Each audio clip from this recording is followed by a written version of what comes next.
A finalidade do homem é viver a vida madura, que é você não ser escravo das suas paixões. Porque o homem maturo, a criança mimada, o homem imaturo, ele é escravo das suas paixões. Ele tá toda hora sendo determinado por alguma coisa externa. Quando você obtém a maturidade, você fala, caramba, tem coisas que me levam pro bem.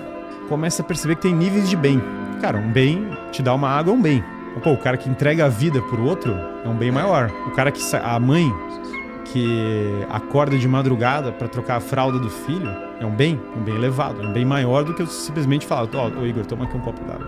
Porque envolve um grau de sacrifício maior também. Porque você começa a descobrir que sacrifício envolve virtude. Tudo que você faz que não te envolve nenhum esforço, normalmente, isso aqui é uma generalização, mas normalmente faz mal.